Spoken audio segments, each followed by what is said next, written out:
Assalamualaikum warahmatullahi wabarakatuh. Hello, good morning everyone. How are you today?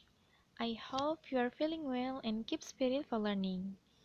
Okay, today's topic is about noun and adjectives or noun phrase yang sebetulnya ini masih masuk ke dalam materi descriptive text ya.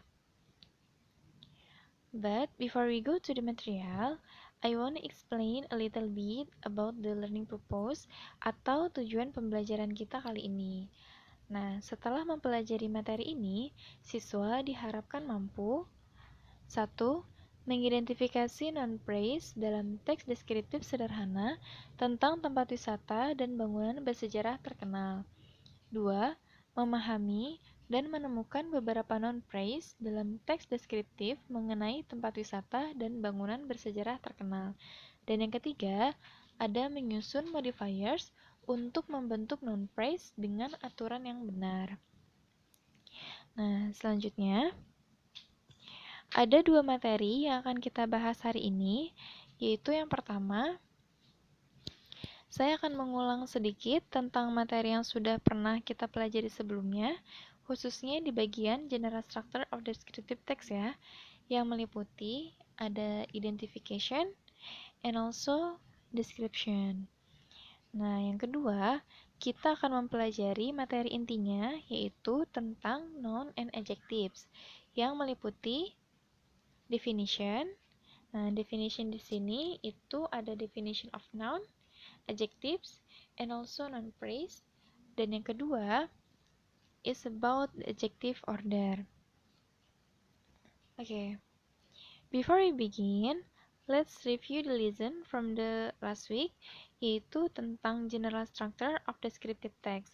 Karena jika dilihat dari hasil tugas teman-teman, ternyata masih ada beberapa yang mungkin belum paham tentang materi ini ya, khususnya di soal yang nomor 5, yang mengidentifikasi struktur dari teks deskriptif yang diberikan.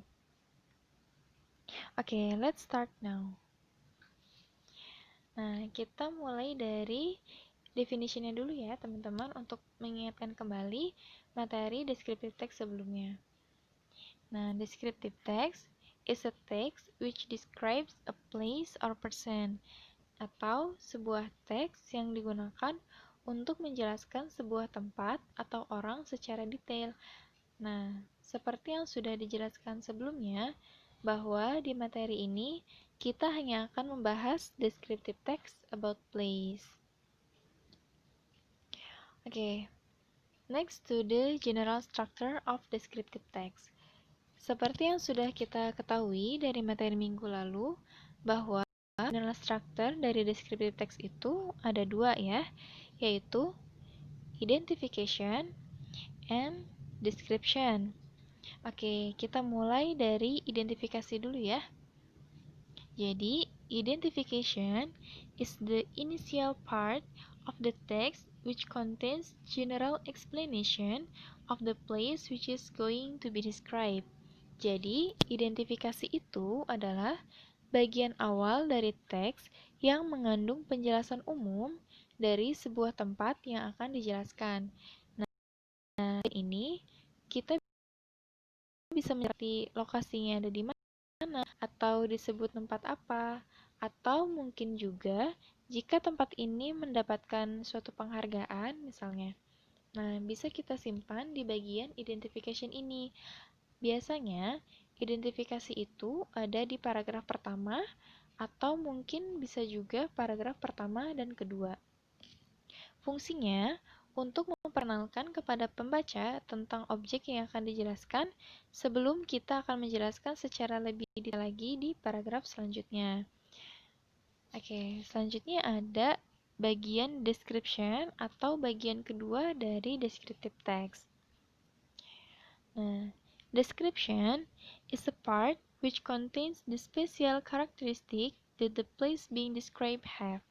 Jadi, deskripsi ini adalah bagian yang mengandung atau menjelaskan tentang karakteristik spesial yang dimiliki oleh tempat yang akan kita jelaskan. Nah, jadi di bagian ini kita akan menjelaskan atau menyebutkan bagian-bagian apa saja yang ada di tempat ini, sehingga para pembaca akan menemukan gambaran bahwa tempat ini seperti apa sih, gitu ya. Nah, biasanya bagian description ini disimpan setelah paragraf identification. Misalnya, identifikasinya ada di paragraf 1. Berarti paragraf 2 sampai finish itu disebut description. Nah, atau misalnya juga identifikasinya itu ada di paragraf 1 dan 2. Berarti description-nya ada di paragraf 3 sampai akhir. Gitu ya, teman-teman. Oke, sekarang mari kita bahas contoh teks yang kemarin di soal ya. Nah, di sini ada teks deskriptif tentang Gunung Leuser National Park yang terdiri dari 5 paragraf ya. Oke, kita mulai dari bagian identifikasinya dulu ya. Nah, sebelum kita mengidentifikasi, kita harus tahu dulu arti atau kesimpulan dari masing-masing paragraf, supaya kita lebih mudah lagi dalam mengidentifikasi general structure-nya. Nah, setelah diartikan, kesimpulannya adalah paragraf 1 ini membahas tentang lokasinya ya, sedangkan paragraf kedua menjelaskan tentang Gunung Leuser National Park seperti apa atau tempat apa. Nah, selain itu juga di paragraf 2 ini menjelaskan bahwa Gunung Leuser merupakan salah satu situs warisan dunia dari UNESCO. Nah, dari kesimpulan tersebut, kita dapat mengetahui bahwa identifikasinya itu ada di paragraf 1 dan 2 ya, teman-teman. Karena kedua paragraf ini masih menjelaskan tempat tersebut secara general atau umum, jadi belum ke spesifiknya. Nah, jika kita sudah mengetahui bahwa paragraf 1 dan 2 adalah identification, berarti paragraf 3 sampai finish itu disebut description. Karena memang mulai dari paragraf 3 ini, informasi seputar tempat tersebut dijelaskan secara lebih detail, seperti menyebutkan ada berapa banyak animal di sini, terus juga menjelaskan tentang Bukit Lawang, di mana Bukit Lawang ini adalah sebuah atau salah satu base gateway-nya Gunung Leuser. Itu ya, teman-teman.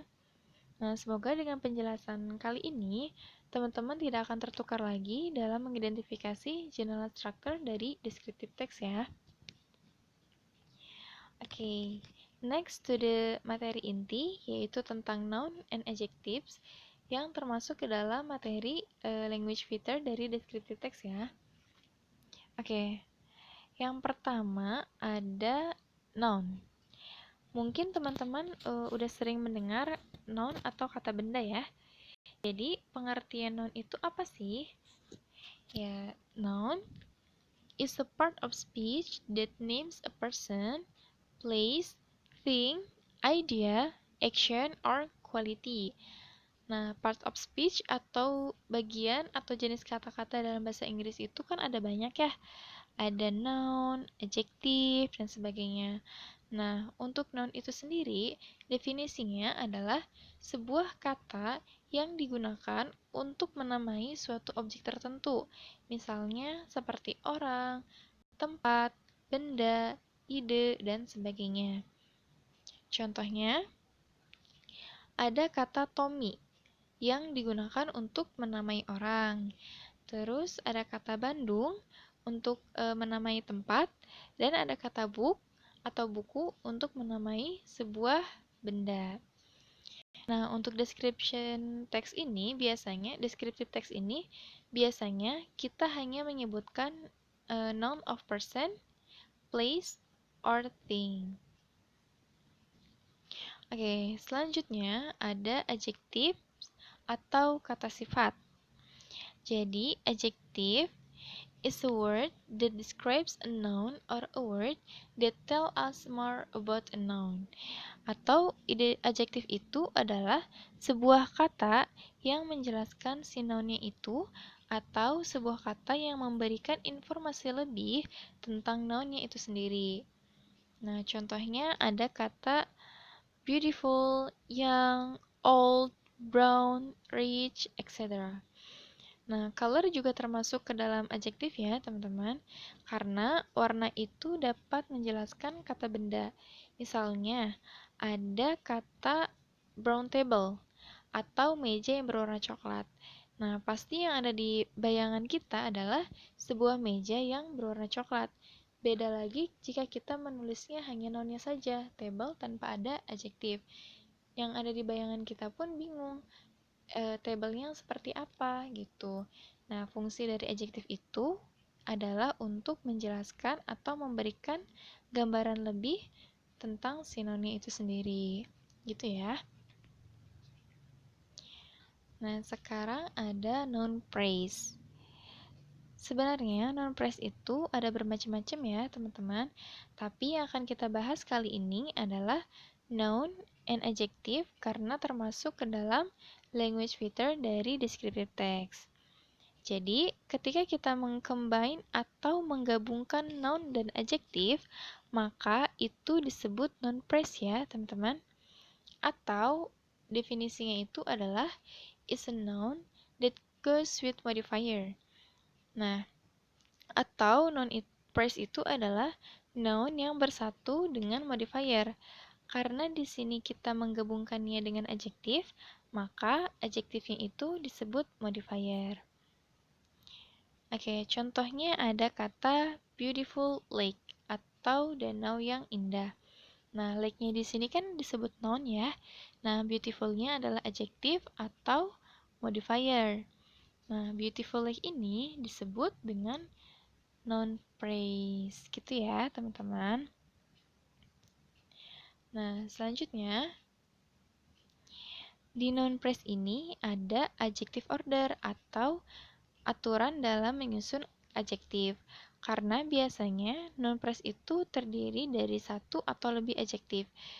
Nah, di adjective order ini ada istilah dosis, cona, comap. Nah, dosis, cona, comap itu apa sih? Jadi, dosis, cona, comap itu adalah singkatan ya, teman-teman. Nah, mari kita bahas satu persatu. Nah, ini adalah dosis cona, comap yang tadi. Nah, kenapa disebut dosis cona, comap? Itu untuk memudahkan teman-teman dalam menghafal urutan dari adjective order ini, gitu. Nah, yang pertama ada di for determiner. Nah, determiner itu apa? Jadi, determiner itu adalah kata awal dari kata sifat, tapi bukan merupakan bagian dari kata sifat ya, teman-teman. Jadi, cuma awalan saja. Misalnya ada kata de, e, en, atau juga bisa berupa jumlah. Misalnya for, some, many, etc. Nah, yang kedua ada O. O di sini for opinion atau pendapat seseorang yang bersifat subjektif. Jadi, tidak bisa disamaratakan antara pendapat satu orang dengan orang lain. Misalnya, ada kata cantik, pintar, kaya, dan sebagainya. Itu kan pendapat setiap orang ya, masing-masing orang berbeda. Yang ketiga ada C atau size. Nah, size ini adalah ukuran dari benda yang akan kita deskripsikan. Misalnya ada kata big, small, dan lain-lain. Lalu yang keempat ada shape atau bentuk suatu benda tersebut. Misalnya bulat, persegi, segitiga, dan sebagainya. Selanjutnya ada con. Nah, con di sini adalah singkatan dari condition atau kondisi kata bendanya itu seperti apa. Misalnya hot, cool, warm, gitu ya. Nah, selanjutnya ada A. A for age.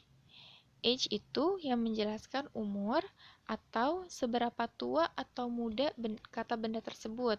Misalnya old, young, ancient atau kuno, dan sebagainya. Selanjutnya ada C. C for color atau warna suatu kata benda. Misalnya ada black, brownish atau kecoklatan, yellow, dan sebagainya. Selanjutnya ada O.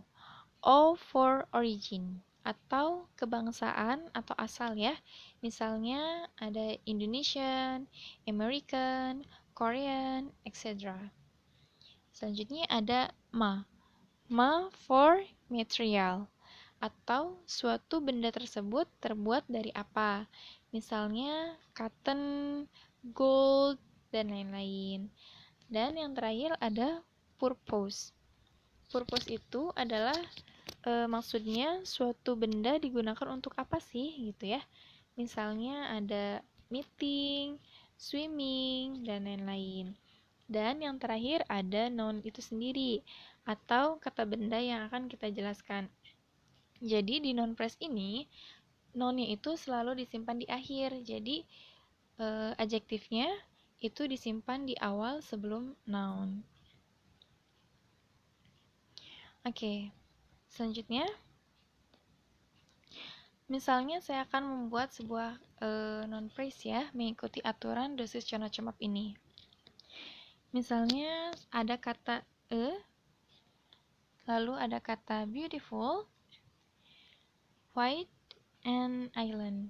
Jadi, ketika kita akan membuat kalimat dalam bahasa Inggris dari sebuah pulau luas yang indah, maka bahasa Inggrisnya adalah a beautiful white island, bukan a white beautiful island gitu. Jadi, aturannya adalah seperti ini. Contoh yang kedua, misalnya ada kata many, recreation, and place. Jadi, urutannya adalah determiner dulu, purpose, baru noun. Selanjutnya yang terakhir ada, misalnya ada kata the biggest ancient temple, atau sebuah candi besar yang kuno. Nah, urutannya adalah seperti ini. Jadi, opini dulu, baru age, bukan the ancient biggest temple. Gitu ya, teman-teman. Oke. Nah, misalnya di sini saya mempunyai sebuah kalimat yang lebih panjang. Misalnya, ada kalimat pamanku memiliki rumah besar tua, indah, yang hangat, berwarna putih, berbentuk kotak, asal Amerika. Nah, jika kita mau membuatnya dalam kalimat bahasa Inggris, mengikuti aturan dosis Chona Chomap ini menjadi, nah, kita identifikasi dulu masing-masing kata yang ada. Dimulai dari kata rumah ya, karena rumah itu merupakan noun. Pamanku itu adalah subjek ya. Jadi kita mulai dari rumah. Rumah adalah noun. Jadi kita simpan di bagian noun ya, house. Selanjutnya ada kata besar. Besar is big, itu termasuk ke dalam size. Jadi kita simpan di nomor 3. Selanjutnya ada kata tua. Tua itu termasuk age. Jadi kita simpan di sini old. Selanjutnya ada kata indah. Indah itu adalah beautiful, termasuk ke dalam opinion. Jadi kita simpan di opinion. Selanjutnya ada kata yang hangat. Yang hangat itu adalah condition. Jadi kita simpan warm di condition. Selanjutnya ada kata berwarna putih. Apakah kita menuliskannya white color? Nah, tidak ya teman-teman. Jadi cukup tulis white-nya saja. Nah, kita simpan white di nomor 7. Selanjutnya ada berbentuk kotak. Berbentuk kotak itu bahasa Inggrisnya adalah square. Atau termasuk ke dalam shape ya, bentuk. Jadi kita masukkan square di sini. Dan yang terakhir ada asal Amerika, berarti itu termasuk ke origin, yaitu tinggal kita simpan American. Jadi, jika kalimat pamanku memiliki rumah besar tua indah yang hangat berwarna putih berbentuk kotak asal Amerika, dalam bahasa Inggrisnya menjadi my uncle has beautiful, big, square, warm, old, white American house. Seperti itu ya teman-teman aturan dosis Chona Chomapnya. Okay. Thank you very much for your attention. May all those we have learned today be beneficial for us. If you have any question, please ask it in WA group. So, see you next week and wassalamualaikum warahmatullahi wabarakatuh.